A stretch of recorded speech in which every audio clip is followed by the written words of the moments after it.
Marcus Johnson sat on his front porch, watching the sunset. His neighborhood was quiet, just how he liked it. After 20 years in the military, peace was all he wanted now. 15 of those years, he served in Delta Force, the most secret, most deadly special operations unit in the American military. But nobody in this friendly neighborhood knew that. To them, he was just Marcus, the quiet black man who kept his yard neat and nodded politely when they passed. Only Rex knew who Marcus really was. The large German shepherd lay at his feet, always alert. Rex wasn't just a pet. He was a highly trained military dog who had been through hell with Marcus.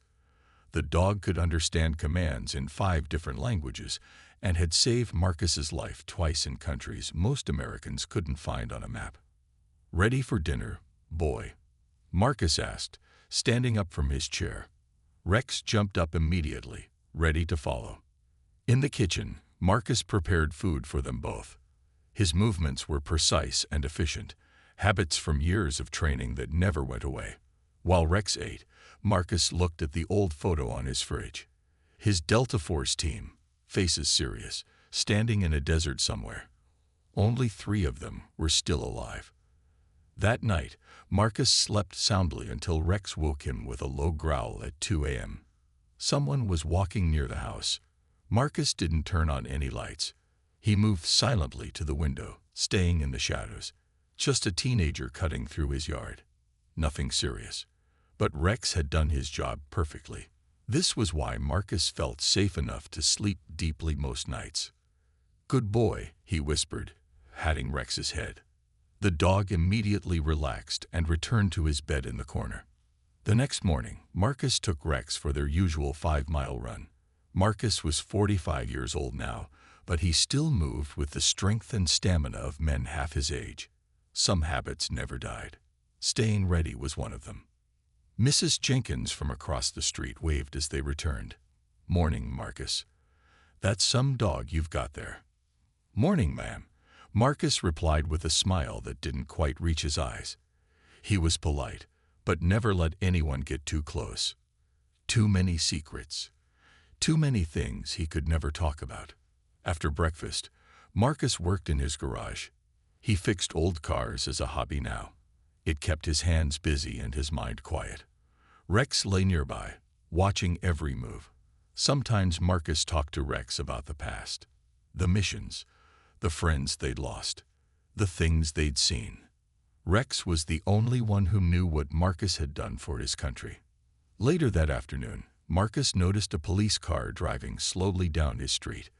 This wasn't unusual, but something about it made the hair on the back of his neck stand up. Years of training had taught him to trust that feeling. Rex noticed it too, his body becoming alert as he watched the car. "Easy, boy," Marcus said softly. Probably nothing. But Marcus knew better than most that trouble could come from anywhere, at any time. He had made enemies across the world. Powerful people who would love to find the man responsible for some of America's most secret missions. That's why he lived quietly. Why he kept to himself. As the sun began to set again, Marcus sat back on his porch with Rex. From the outside, they looked peaceful, just a man and his dog enjoying a quiet evening. But anyone who really knew Marcus Johnson would know the truth. Under that calm exterior was the most lethal Delta Force commander the unit had ever seen. A man who had led missions that changed world events without ever making headlines. What no one in this peaceful neighborhood could guess was that their quiet lives were about to change.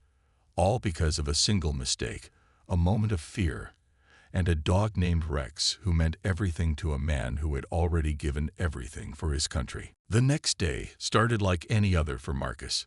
He woke up at 5 in the morning, did 200 push-ups, and took Rex for their morning run. The neighborhood was still asleep when they returned home. Marcus made a simple breakfast and sat on his back porch.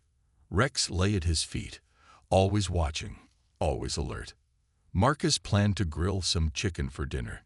He set up his grill in the backyard as the sun began to set. The smell of cooking meat filled the air. Rex sat nearby, his eyes never leaving Marcus.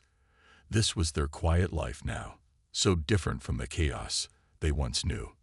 "You want a piece, boy?" Marcus asked, cutting a small bit of chicken for Rex. The dog took it gently from his hand. That was when Rex's ears perked up. He turned toward the fence, suddenly tense. Marcus noticed right away. Rex never barked without reason. "What is it?" Marcus asked quietly, his body automatically shifting into a ready stance. Years of training had made this reaction automatic. Rex moved toward the fence, growling low in his throat. Marcus heard footsteps on the other side. Before he could call Rex back, the dog started barking loudly. Someone was on his property. Marcus moved quickly toward the front yard. "Rex, hold," he called out, using the command that would keep Rex in place without attacking. The dog obeyed instantly. As Marcus rounded the corner of his house, he saw 2 police officers with their guns drawn. They were facing Rex, who stood his ground, still barking. "Stop. That's my dog," Marcus called out. "He's trained. Let me call him off." The officers turned quickly, startled by Marcus's voice. Something in their eyes changed when they saw him. Fear. Prejudice. Marcus had seen that look before. "Sir, stay back," one officer shouted. "Control your animal." "I am controlling him," Marcus said calmly, keeping his hands visible. "Rex, quiet." The dog stopped barking immediately, but kept his position. The officers seemed surprised by this, but did not lower their weapons. "He's trained," Marcus explained again. "Military dog. Let me put him inside." Marcus took one step forward. The officer on the left flinched. "Stay where you are." "Listen," Marcus said, his voice steady from years of crisis situations. "My dog will not attack unless I command it. Let me just." Rex moved slightly, maybe sensing Marcus's concern. The movement was small, but it was enough. 2 shots rang out in quick succession. Rex made a sound Marcus had never heard before. The dog fell to the ground, blood spreading across his thick fur. The world seemed to slow down. Marcus felt his heart stop for a moment. "No." The word came out like it was torn from his chest. Marcus rushed to Rex, forgetting the officers and their guns. Nothing mattered except reaching his dog. Rex was still breathing, but barely. His eyes found Marcus, full of confusion and pain. Marcus put his hands on the wounds, trying to stop the bleeding. He knew instantly that it was too late. "Why did you shoot?" Marcus asked, his voice deadly quiet. He wasn't attacking. "Sir, the dog was aggressive," the first officer said. "We responded according to protocol." Marcus looked up at them. His face showed no emotion, but inside, something was breaking. Something was also hardening. The officers took a step back, suddenly unsure. "You had no reason to shoot," Marcus said. Each word was calm, controlled. Too controlled. "We got a call about a suspicious person," the second officer explained quickly. "Your dog was threatening us." Marcus said nothing more. He simply held Rex as the light faded from his eyes. 20 minutes of his life that felt like 20 years. His friend, his partner through hell and back, died in his arms on the front lawn of the peaceful home they were supposed to share in retirement. The officers called for their supervisor. They took statements. They filled out reports. Marcus answered their questions with as few words as possible. His mind was elsewhere, making plans. They never asked who he was. They never thought to check his background. They had no idea what they had just done, or who they had just made an enemy of. Marcus buried Rex in his backyard that night. He dug the grave himself, working for hours under the moonlight. His hands blistered and bled, but he did not stop or slow down. The physical pain helped distract him from the hole in his heart. After he finished, Marcus sat by the fresh grave for a long time. His face showed nothing, but his mind was racing. The calm that had settled over him was not peace. It was the deadly focus he had learned during his years in Delta Force. Inside his house, Marcus showered and changed into clean clothes. Then he went to his basement, Behind a bookshelf was a hidden door. It led to a small room with a metal safe. Marcus entered the code and opened it. Inside were things from his past life, things he thought he would never need again. His old tactical gear, encrypted phones, weapons, and a black notebook with phone numbers that did not exist in any public record. Marcus took out one of the phones and turned it on. It had been 3 years since he last used it. He dialed a number from memory. "Who is this?" A cautious voice answered. "It's Johnson," Marcus said. "I need a favor, Jackson." There was a pause. "Commander, I thought you were retired." "I was," Marcus said simply. Jackson didn't ask for details. That wasn't how things worked in their world. "What do you need?" "Information on 2 police officers, Miller and Hayes, Danville Police Department." "Give me 6 hours," Jackson said, then hung up.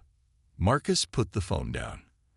Then he opened his laptop and began his own research. He looked up the police department, found their social media accounts, studied their public records.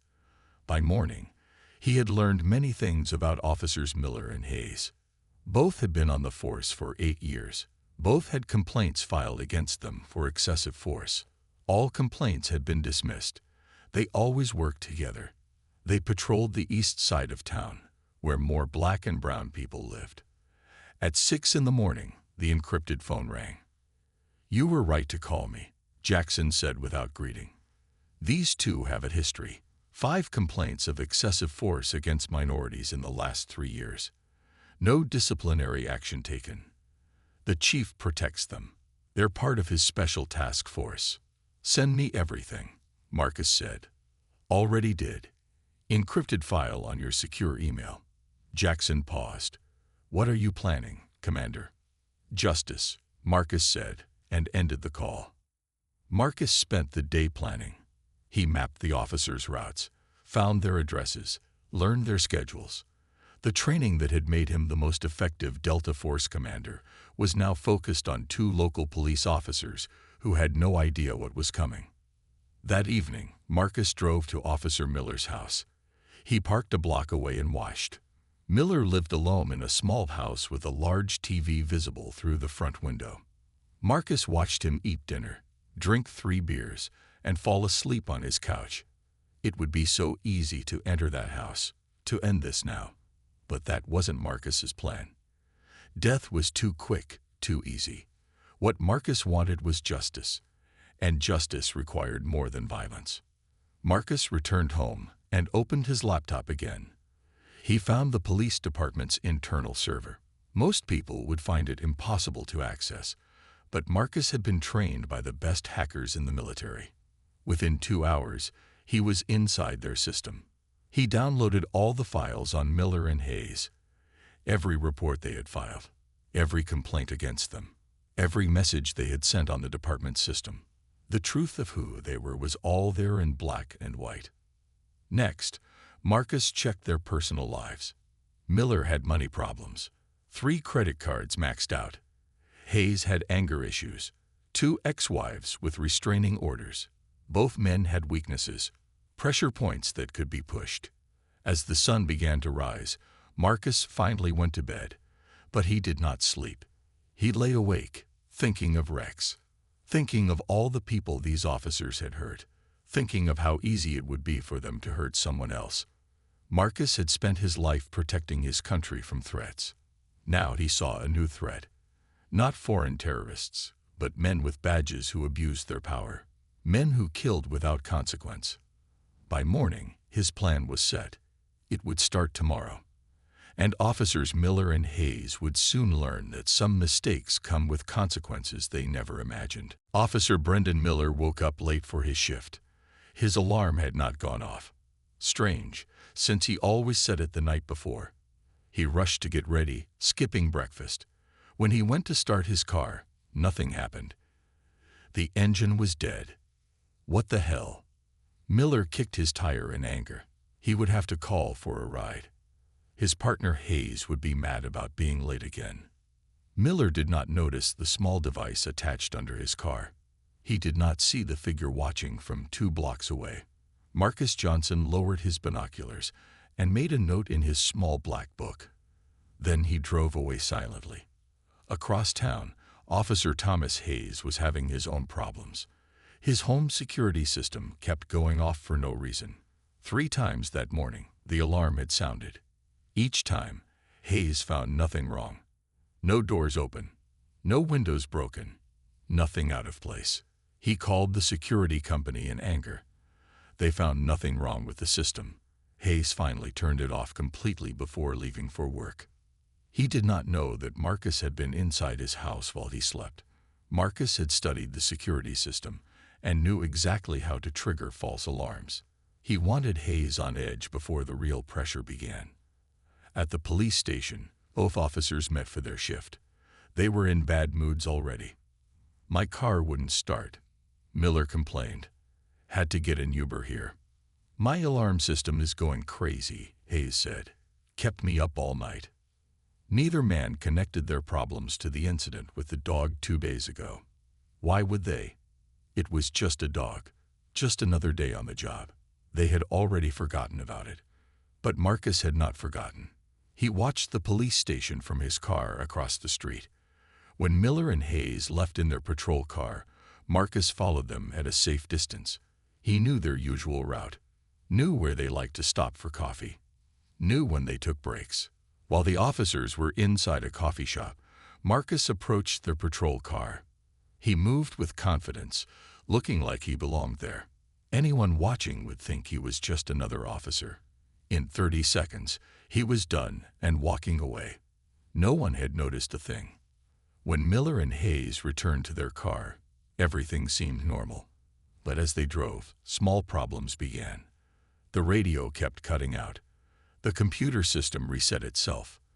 The GPS showed them in the wrong location. "What is wrong with this car?" Hayes hit the dashboard in frustration. "Probably just old equipment," Miller said. "You know the department never updates anything." They did not know that Marcus had installed a small device that interfered with the car's electronics. Nothing dangerous, just annoying, just enough to keep them on edge. That night, Miller went home to find his house feeling different. Nothing he could point to, but something was not right. His TV was set to a different channel. His kitchen chairs were arranged differently. His clothes in the closet seemed rearranged. He told himself he was being paranoid. He was just tired. But he checked all his doors and windows twice before going to bed. He put his gun on his nightstand, something he never usually did at home. Hayes had a similar experience. His house felt wrong somehow. He could not sleep. Every sound made him jump.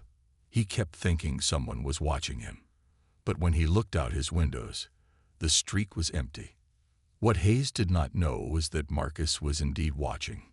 Not from the street, but through the cameras in Hayes's own security system. Marcus had gained access when he triggered the false alarms that morning. From his home, Marcus watched both officers on his laptop screens. He saw their growing unease, saw how they jumped at shadows, how they checked their locks repeatedly, how they kept their guns close. This was just the beginning. A technique Marcus had learned in psychological warfare: make the target feel unsafe in their own space. Break down their confidence. Make them doubt themselves before they even know they are under attack. Marcus closed his laptop and looked at the photo of Rex on his desk. "Day 1, he said quietly. "They feel it now, but they don't understand it yet. Tomorrow would be day 2, and things would get much worse for Officers Miller and Hayes. Marcus had only just begun to show them what it meant to live in fear. 1 week had passed since Rex died. For Officers Miller and Hayes, it had been the worst week of their careers. Strange things kept happening that they could not explain. Miller found his personal gun collection had been taken apart during the night. Each weapon was cleaned perfectly and put back together. But one small part was missing from each gun. Nothing worked anymore. The guns were now just pieces of metal. "Someone was in my house," Miller told Hayes at work. His hand shook as he drank his coffee. "Someone who knows guns. Military, maybe." Hayes had his own problems. He had received strange text messages from unknown numbers. The messages mentioned details about his day that no one should know. What he ate for breakfast, where he stopped for gas, what he watched on TV. "Someone is watching me," Hayes told Miller. "Following me." Both men were scared now. They asked for time off, but their boss said no. Too many officers were already out sick. That night, Miller went home and found a folder on his kitchen table. Inside were copies of every complaint ever filed against him. 15 reports of using too much force. 10 reports of targeting black people unfairly. All the reports that had disappeared from his record were now here, on his table. There was a note with the folder. "I know what you've done." Miller called Hayes in a panic. "We need to talk. Now." They met at a bar far from their usual spots. Both men looked over their shoulders constantly. "Someone knows about us," Miller whispered. "All the complaints, all the reports that disappeared." "It has to be internal affairs," Hayes said. "They're building a case against us." "No," Miller shook his head. "IA doesn't work like this. They don't break into houses. They don't mess with your car or your phone." "Then who?" Hayes asked, his face pale. Neither man connected these events to the dog they had shot. They had already forgotten the man who owned the dog, the quiet black man who had watched them with cold eyes as they filled out their report. Marcus had not forgotten them. He sat in a corner of the same bar, watching them panic. He wore a baseball cap pulled low and kept his face turned away. But he could hear every word they said. When they left, Marcus followed Hayes home. He waited until Hayes was inside. Then he approached the house and left a small package on the doorstep. He rang the bell and walked away. Hayes found the package and brought it inside. He opened it with shaking hands. Inside was a police badge. Not his badge, but one that looked just like it. There was a name engraved on it. Officer Robert Davis. Hayes had never heard this name before. He turned the badge over. On the back was written, "Shot and killed by police, 2022. Unarmed." Hayes dropped the badge like it was on fire. He searched the name on his phone. Officer Robert Davis had been a black off-duty police officer shot by white officers 2 years ago. The officers claimed they thought he was a suspect. They were never charged. At the same time, Miller found a similar package at his home. His contained a small toy dog that looked like Rex. Around its neck was a tag with a message, "You are not above the law." Both men called their boss that night. Both requested transfers to different departments. Both were denied. What they did not know was that their boss, Chief Williams, had also received a package. His contained photos of Miller and Hayes using excessive force on 3 different arrests. Photos that had never been part of any official report. Chief Williams was now asking questions about his officers, questions that made Miller and Hayes very nervous. Marcus watched all of this from his home. On his computer screens, he could see inside both officers' houses through their own security cameras. He could hear their panicked phone calls through their own phones. Day 7, Marcus said to the empty room, "Now they know someone is watching, but they still don't know who or why." The next phase would begin tomorrow. Marcus looked at the photo of Rex and nodded. "Justice is coming, boy." Slow but certain. 2 weeks after Rex died, officers Miller and Hayes were breaking down. They came to work with dark circles under their eyes. They jumped at small noises. They argued with each other over nothing. Other officers began to notice. Questions were asked. Rumors spread through the department. "What is wrong with you two?" Their sergeant asked during morning briefing. "You look like hell." "Nothing," Hayes said too quickly. "Just not sleeping well." The truth was, neither man had slept properly in days. They were afraid to close their eyes, afraid of what might happen while they slept. Their fear was not without reason. Each morning, they found evidence that someone had been in their homes. Miller's kitchen knives would be rearranged. Hayes would find his mail opened and put back in the mailbox. Small things, things that made them doubt themselves, things that made other people think they were crazy when they tried to explain. That day on patrol, their car radio suddenly turned on by itself. A song played loudly. "Every Breath You Take" by the Police. The song about someone watching every move you make.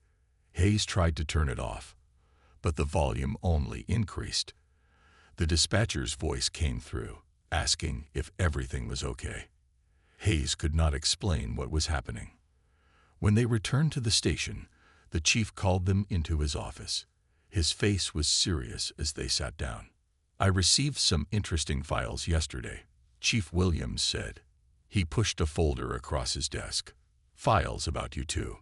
Miller opened the folder with shaking hands. Inside were reports they thought had disappeared, citizens they had roughed up, evidence they had planted, all the things they had done that they thought no one knew about. "Where did you get these?" Hayes asked, his voice barely a whisper. "They were delivered to my home," the chief said, "along with video evidence." He turned his computer screen to show them. On it was footage of Hayes hitting a handcuffed teenager last year, footage that should not exist. "I have no choice but to suspend you both," the chief said. "There will be an investigation." Miller stood up suddenly. "This isn't fair. Someone is setting us up." "Who?" the chief asked. "Who would have access to all this information? Who would go to all this trouble?" Neither officer had an answer. They turned in their badges and guns, then left the station in silence. That night, Miller drank heavily at home. His career was over. His life was falling apart. And he still had no idea who was doing this to him. His phone rang at midnight. The caller ID showed Hayes' number. "They were in my house again," Hayes said, his voice shaking. "But this time they left something. A photo." "What photo?" Miller asked. "A man and his dog," Hayes said. The dog we shot 2 weeks ago." Miller felt cold suddenly. "That's impossible. That was just some random black guy with a dog." "His name is Marcus Johnson," Hayes said. "I found his military record online. He was Delta Force. He led missions in Iraq, Afghanistan, places no one has heard of. He has more kills than any operator in history." Miller could not speak. His mouth was dry with fear. "We shot the dog of the most lethal Delta Force commander ever," Hayes continued, his voice breaking. "And now he's hunting us." As Hayes spoke these words, the lights in Miller's house went out. Complete darkness surrounded him. "Hayes," Miller whispered into the phone. "Someone's here." The call disconnected. Miller stood frozen in the dark. Then his phone lit up with a text message from an unknown number. "Now you know who I am." Across town, Hayes was facing his own terror. Every light in his house had turned on at once.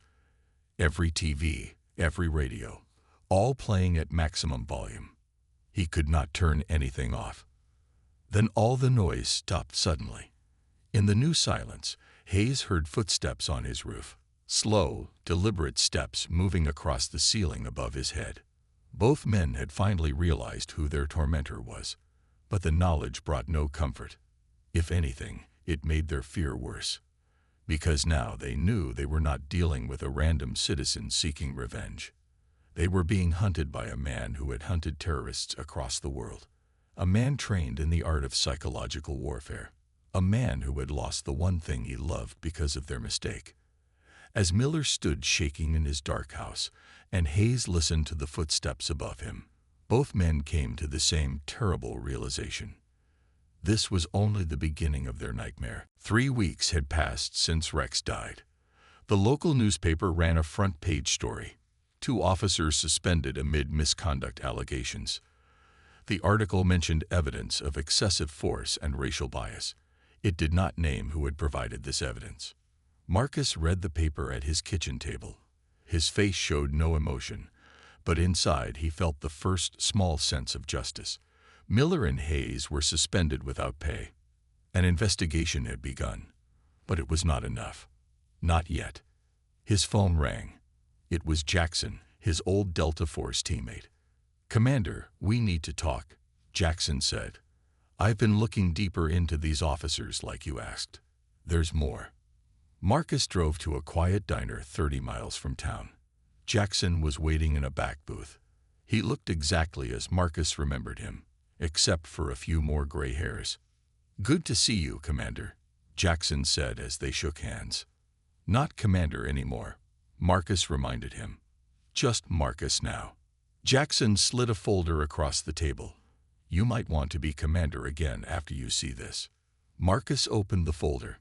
Inside were photos of Miller and Hayes with 3 other officers, reports of incidents across the state, cases where suspects died in custody, cases where evidence disappeared, cases where witnesses suddenly changed their stories. "It's not just these 2, Jackson explained. "It's a group. 5 officers who worked together in another department before coming here. They call themselves the Cleaners. They believe they're cleaning up the streets their way." Marcus studied the documents. "How many people?" "At least 15 deaths connected to these officers," Jackson said. "Mostly black and brown men. Mostly written off as resisting arrest or drug-related." Marcus closed the folder. His mission had just changed. This was bigger than Rex now. Bigger than his personal pain. "One more thing," Jackson said. "The chief knows. Maybe not everything, but enough. He's been protecting them." Marcus nodded slowly. "Thank you, Jackson." "What are you going to do?" Jackson asked. "Finish what I started," Marcus said, "but differently now." That night, Marcus made new plans. He was no longer targeting just 2 officers. He was targeting a corrupt system. A system that allowed men like Miller and Hayes to hurt people without consequences. He drove to Hayes' house first. Hayes was inside, drinking heavily. Marcus had been watching him through the security cameras for days. Hayes was a broken man now, jumping at shadows. Marcus knocked on the front door. Hayes took a long time to answer. When he did, his eyes widened in terror. "You," he whispered. "We need to talk," Marcus said. His voice was calm, reasonable. "May I come in?" Hayes backed away from the door. Marcus entered and closed it behind him. "You've been torturing us," Hayes said, his voice shaking. "I've been showing you what fear feels like," Marcus corrected him. "The fear you've been causing others for years." Hayes collapsed into a chair. "What do you want from me?" "Just kill me and get it over with." "If I wanted you dead, you would be dead already," Marcus said. "I want justice, not just for my dog, for everyone you and your friends have hurt." Hayes looked confused. "My friends?" "The Cleaners," Marcus said. "Your little group that thinks it's above the law." Hayes's face went pale. "How do you know about that?" "I know everything," Marcus said simply. "And now you have a choice." Marcus placed a recorder on the table between them. "Tell me everything. Names, dates, cases, or I continue what I've been doing to you. Not for days or weeks, but for years. I have a very particular set of skills, Officer Hayes. Skills I've used against the worst people in the world. I can make your life a living hell without ever breaking the law." Hayes stared at the recorder, then at Marcus. He saw something in Marcus's eyes that terrified him more than any of the psychological games had. He saw absolute determination, unbreakable will. "Okay," Hayes whispered. "I'll tell you everything." For the next 3 hours, Hayes confessed. He named officers. He detailed cases. He explained how they covered for each other, how they planted evidence, how they intimidated witnesses.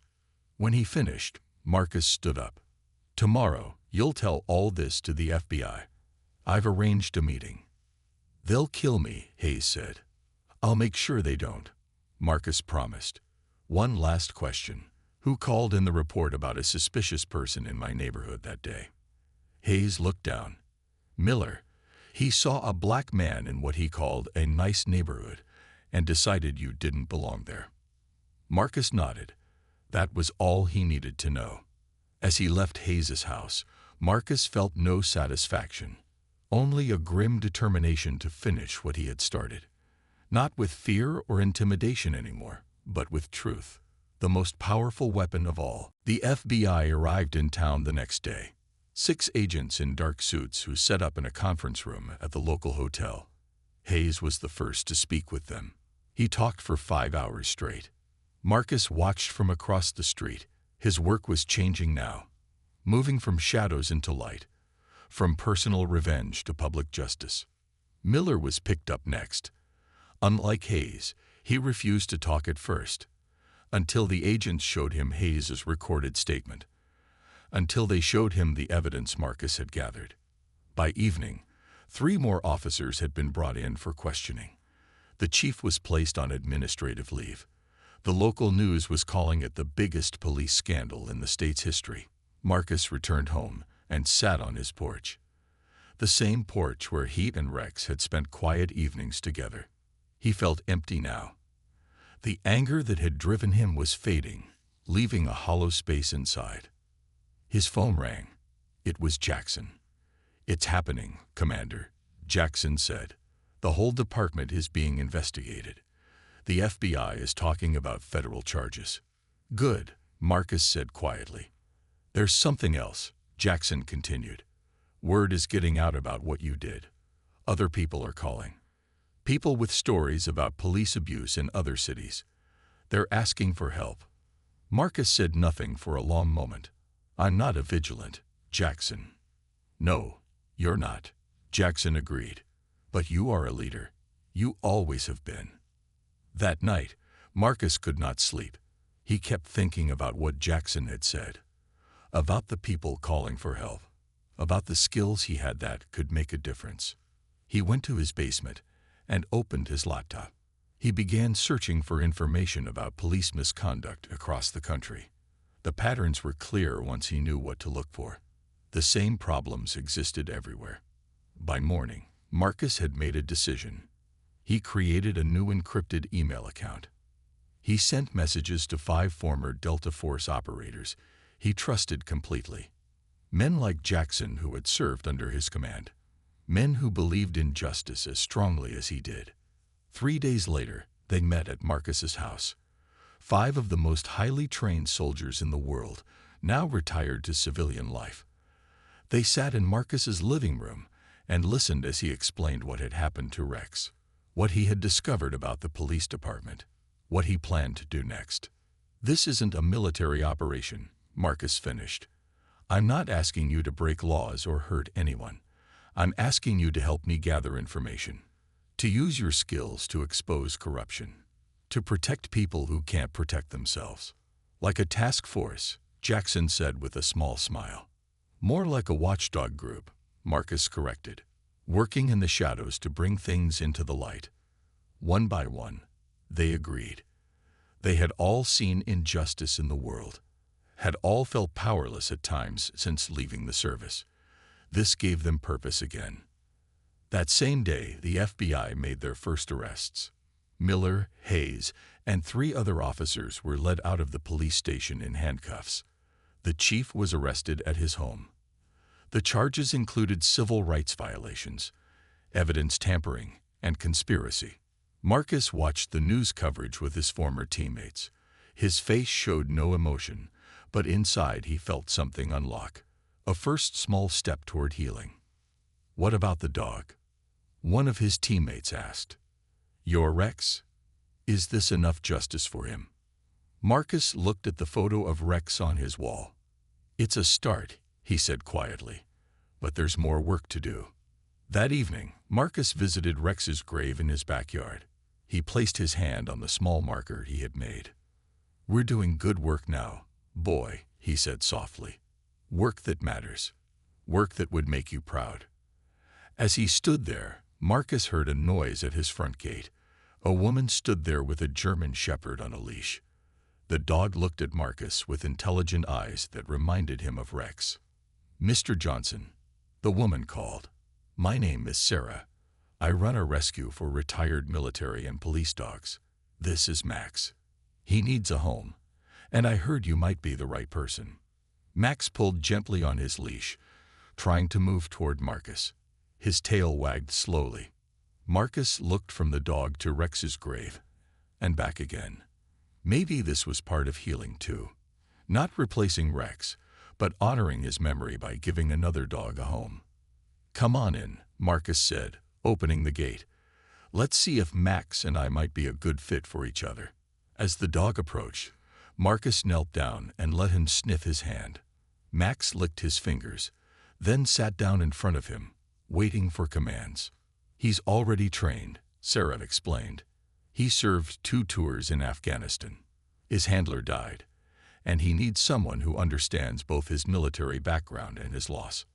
Marcus nodded slowly. "I think I qualify on both counts." That night, Max slept on the floor beside Marcus's bed, exactly where Rex used to sleep. It wasn't the same. It never would be. But it was a new beginning. 6 months had passed since Rex died. The case against the corrupt officers was moving through the courts. All 6 men, including the chief, had pleaded guilty to reduced charges. They would serve time in prison. Not enough, in Marcus's opinion, but it was something. More importantly, the case had sparked changes. The new police chief was committed to reform. Body cameras were now required for all officers. A civilian review board had been created to investigate complaints. Marcus watched these changes from a distance. His focus had shifted. His team, now calling themselves Delta Justice, had grown to 12 former Special Forces operators working across the country. They operated differently than Marcus had when he first targeted Miller and Hayes. No psychological warfare, no fear tactics, just careful gathering of evidence, just bringing truth into the light. Their methods were legal, though barely. They used their military training to access records, follow money trails, and document patterns of abuse. Then they passed this information to journalists, FBI agents, and civil rights attorneys. Marcus's home had become their headquarters. The basement was now full of computers and communication equipment. Maps on the walls showed the locations of their current operations. Max, his new dog, had adapted well to this new life. He lay at Marcus's feet as Marcus studied reports from team members in Chicago, Miami, and Los Angeles.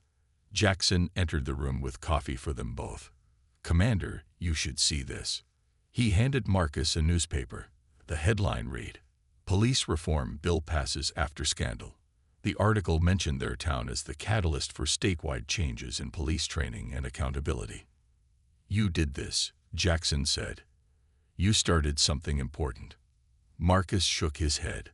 "We did this. All of us." Later that day, Marcus took Max for a walk through his neighborhood. People waved to him now. They knew his name, knew his story. He was no longer the quiet stranger who kept to himself. Mrs. Jenkins from across the street stopped to pet Max. "He's coming along nicely," she said with a smile. "Not quite like Rex, but getting there." "No, not like Rex," Marcus agreed, "but special in his own way." When they returned home, Marcus found a young man waiting on his porch. He was maybe 20, black, with nervous eyes that kept checking the street. "Mr. Johnson," the young man asked. "My name is Eric Davis. My brother was Robert Davis." Marcus recognized the name immediately. Officer Robert Davis, the black off-duty police officer who had been shot by white officers 2 years ago. The badge Marcus had left for Hayes. "I heard about what you did," Eric continued. "How you exposed those corrupt cops. How you started this group that helps people get justice." Marcus said nothing, just waited for the young man to continue. "I need help," Eric said. "The officers who killed my brother were cleared. They're still on the force. No one would listen to us, but maybe they'll listen to you." Inside the house, Marcus could see Jackson watching through the window. New case files were already being created on their computers. New investigations were already beginning. "Come inside, Eric," Marcus said. "Tell me everything about your brother." As they entered the house, Max trotting beside them, Marcus felt something he had not felt in months. Purpose, clear and strong. Rex was gone. Nothing could bring him back. But his death had started something important, something that might save other lives, something that might change systems that had been broken for too long. That night, after Eric had left with promises of help, Marcus sat on his porch with Max. The neighborhood was quiet, peaceful, just as he had wanted when he retired here. But now he knew that peace was not just about being left alone. True peace came from justice, from knowing that people were protected from those who abused power. Marcus looked down at Max, who sat alert at his feet, just as Rex once had. "We have work to do, boy," he said quietly. "Important work." Max seemed to understand, his intelligent eyes focused on Marcus's face. Inside, Marcus could hear his team planning their next moves. Former soldiers who had found a new mission. A mission not for any government or military objective, but for people who needed protection from those sworn to protect them. Marcus Johnson had come to this quiet neighborhood seeking retirement, seeking an end to his days as a Delta Force commander. Instead, he had found a new beginning, a new purpose. Rex's death had been the catalyst, the mistake of two officers who never imagined what their actions would set in motion. Never imagined that shooting one man's dog would lead to a movement for change. As Marcus looked up at the stars, he felt Rex's presence somehow, not gone, but transformed, into memory, into motivation, into a mission that might, in some small way, make the world more just. "Thank you, Rex," Marcus whispered to the night sky, "for everything you gave me, in life and in death." Max placed his head on Marcus's knee, as if offering comfort. Marcus patted him gently. Tomorrow would bring new challenges, new cases, new chances to use his skills for justice. Marcus Johnson, the most lethal Delta Force commander in history, had found his final mission. Not one of violence or war, but one of truth and accountability. And he was just getting started.